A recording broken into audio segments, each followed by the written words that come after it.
ರಾಜ್ಯ ಸರ್ಕಾರ ಕೈಗಾರಿಕೆಗಳ ಹೆಸರಿನಲ್ಲಿ ರೈತರ ಫಲವತ್ತಾದ ಭೂಮಿಯನ್ನ ಸ್ವಾಧೀನಪಡಿಸಿಕೊಳ್ತಾ ಇರುವುದನ್ನು ಖಂಡಿಸಿ ರಾಜ್ಯಾದ್ಯಂತ ರೈತರು ಹೋರಾಟವನ್ನು ತೀವ್ರಗೊಳಿಸಲು ಮುಂದಾಗಿದ್ದಾರೆ. 80 ದಿನಗಳ ಧರಣಿ ಹಾಗೂ ಹೋರಾಟದ ಅಂಗವಾಗಿ ವಿಧಾನಸೌಧ ಮುತ್ತಿಗೆಯನ್ನ ಹಾಕುವುದಾಗಿ ರೈತ ಮುಖಂಡ ರೆಡ್ಡಿಹಳ್ಳಿ ವೀರಣ್ಣ ಎಚ್ಚರಿಕೆಯನ್ನ ಕೂಡ ನೀಡಿದ್ದಾರೆ. ಚಳ್ಳಕೆರೆ ನಗರದ ಪ್ರವಾಸಿ ಮಂದಿರದಲ್ಲಿ ಕರ್ನಾಟಕ ರೈತ ಸಂಘ ಹಾಗೂ ಹಸಿರು ಸೇನೆ ಮತ್ತು ಕೆಆರ್ಎಸ್ ಪಕ್ಷದ ಸಂಯುಕ್ತ ಆಶ್ರಯದಲ್ಲಿ ನಡೆದ ಸಭೆಯಲ್ಲಿ ರೈತ ಮುಖಂಡ ರೆಡ್ಡಿಹಳ್ಳಿ ವೀರಣ್ಣ ಮಾತನಾಡಿದರು.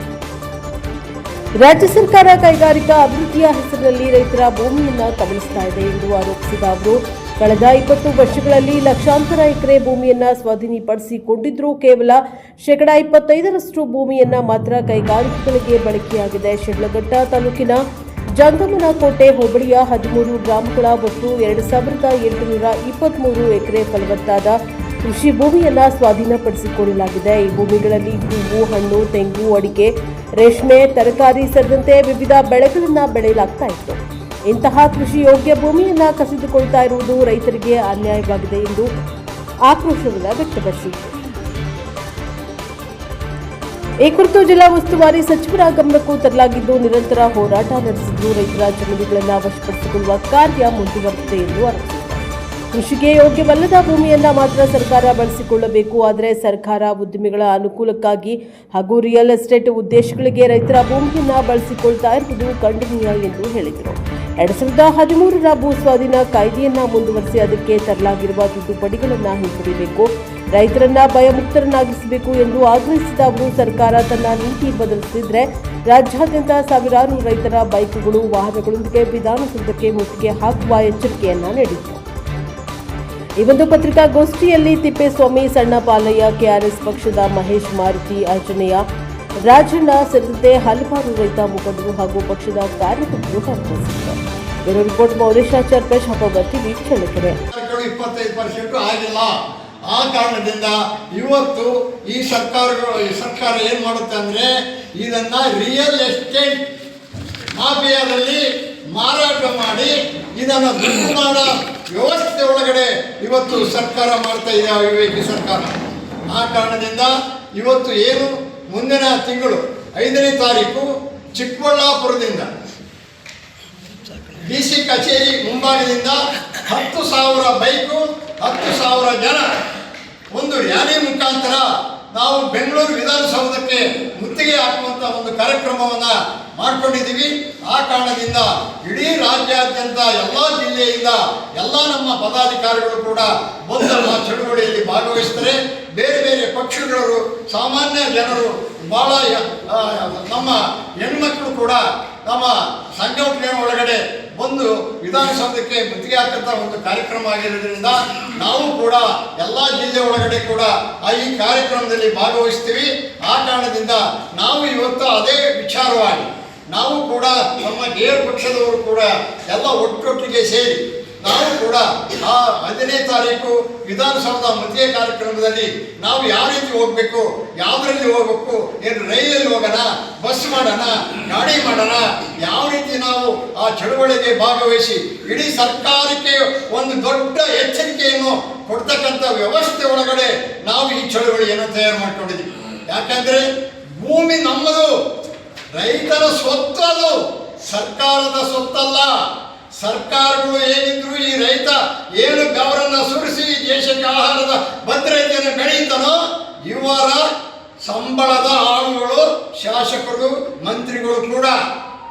ಹಾಗೆ ಏನು ನಾವು ಇಲಾಖೆ ಒಳಗಡೆ ಏನು ನಮ್ಮ ಎಲ್ಲ ವ್ಯವಸ್ಥೆಗಳನ್ನು ಭೂಮಿ, ನೀರು, ವಿದ್ಯುತ್ತು ಯಾರ್ಯಾರು ಸವಲತ್ತು ಕೊಡಬೇಕು, ಹಳ್ಳಿಗಳು ಮತ್ತೆ ರೈತರು ಸಂಪತ್ತು ಕಿತ್ತುಕೊಂಡು ರೈತರು ದಿವಾಳಿ ಮಾಡಬೇಕಂತಂದ್ರೆ ಕೆಲವು ಇಂಡಸ್ಟ್ರಿಯಲ್ ಮತ್ತೆ ದೊಡ್ಡ ದೊಡ್ಡ ಉದ್ಯೋಗಗಳು ಮಾಡ್ತಕ್ಕಂಥ ಸಂಚಿದು.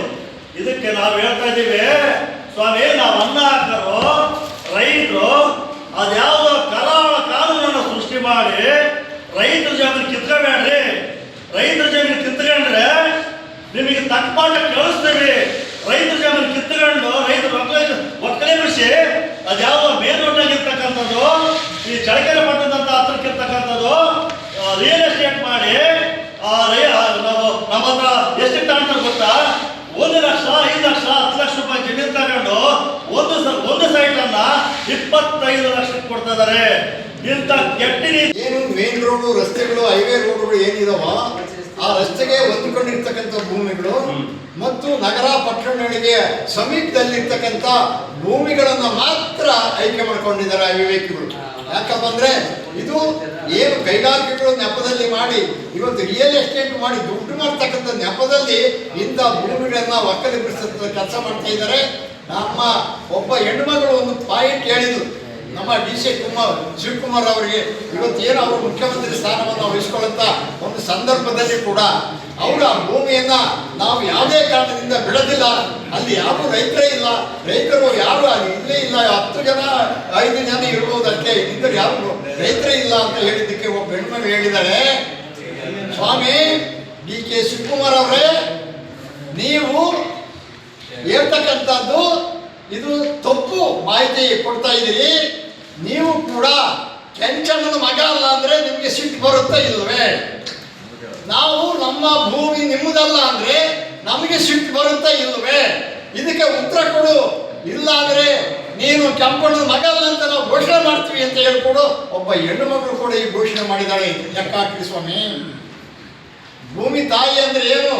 ಈ ದೇಶದ ಸಂಪತ್ತು. ಭೂಮಿ ತಾಯಿ ದೇಶವನ್ನೇ ಸಾಕ್ತಕ್ಕಂಥವಳು, ರಾಜಕಾರಣಿಗಳಲ್ಲ. ಆ ಕಾರಣದಿಂದ ಯಾವುದೇ ಕಾರಣದಿಂದ ನಾವು ಏನೀಗ ಭೂಮಿಯನ್ನು ಮಾಡ್ಕೊಂಡಿದ್ವಿ, ಈ ಭೂಮಿಗೆ ತಮ್ಮ ಪ್ರಾಣ ಹೋದ್ರು ರಕ್ತ ಕೊಡ್ತೀವಿ, ಭೂಮಿ ಬಿಡೋದಿಲ್ಲ ಅಂತ ಹಠ ಮಾಡಿದರೆ ಯಾವತ್ತೂ ಕೂಡ ಈ ಭೂಮಿ ಆ ವಶಕ್ಕೆ ಕೊಡೋದಿಲ್ಲ, ರೈತರು ವಶವಾಗಿರುತ್ತೆ ಅಂತ ಹೇಳಿ ನಾನೆಲ್ಲರಿಗೂ ಸರ್ಕಾರಕ್ಕೆ ಎಚ್ಚರಿಕೆ ಕೊಡ್ತಾ ಇದ್ದೀನಿ. ಇನ್ನು ಸರ್ಕಾರಗಳು ಜಾರಿ ಮಾಡಿಕೊಂಡು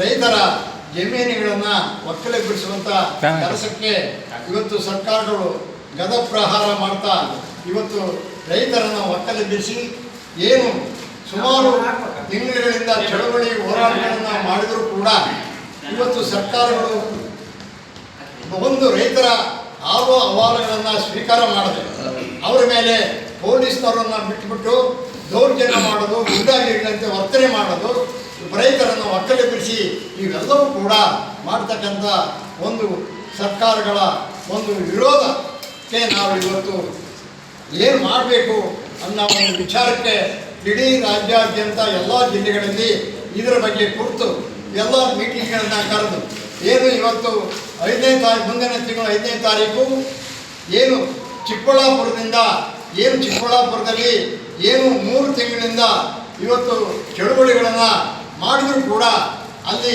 ದೊಡ್ಡ ಗಲಾಟೆಗಳು ಕೂಡ ಪೊಲೀಸರನ್ನು ಬಿಟ್ಟು ಗಲಾಟೆ ಮಾಡಿಸಿದ್ರು. ಆದರೂ ಕೂಡ ನಮ್ಮ ರೈತರು ಜಗ್ಗದಂಗೆ ಇವತ್ತು ಚಳುವಳಿಗಳನ್ನು ಮಾಡ್ತಾ ಇದ್ದಾರೆ. ಆ ಕಾರಣದಿಂದ ಏನು ಇವತ್ತು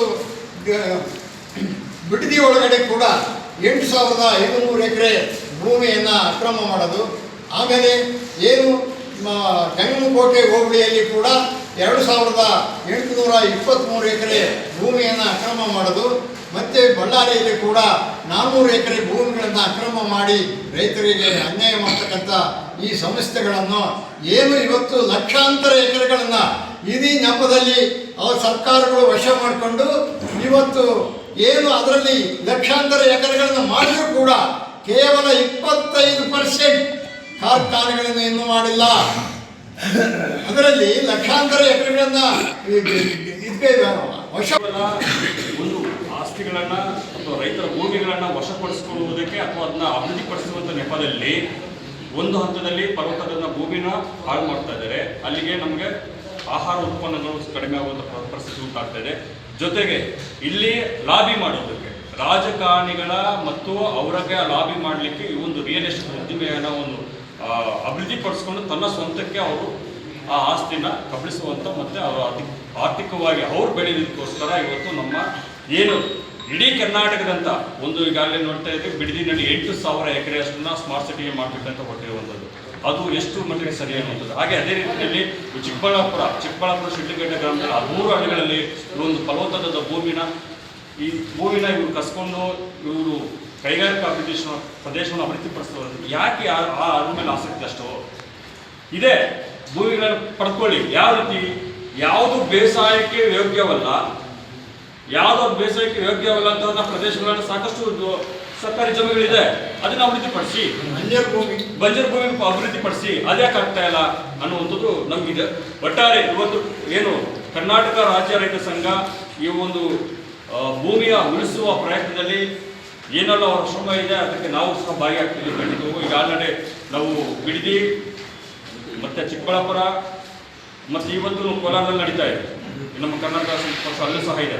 ಬಹುತೇಕ ಎಲ್ಲ ಕಡೆಯೂ ಸಹ ಇವತ್ತು ರೈತರ ಪರವಾಗಿ ಎಲ್ಲ ಕಾರ್ಯಕ್ರಮಗಳಲ್ಲೂ ಭಾಗಿಯಾಗ್ತಾ ಇದ್ದೀವಿ. ಯಾಕಾಗಿ ಅಂದರೆ ನಮ್ಮ ಭೂಮಿಯನ್ನು ಉಳಿಸುವಂಥ ಪ್ರಯತ್ನಕ್ಕೆ ನಾವು ಖಂಡಿತವಾಗೂ ಅದಕ್ಕೆ ಸಹಕಾರವನ್ನು ಕೊಡ್ತಾ ಇದ್ದೀವಿ, ಮುಂದೂ ಸಹ ಕೊಡ್ತೀವಿ. ಏನು ಇವತ್ತು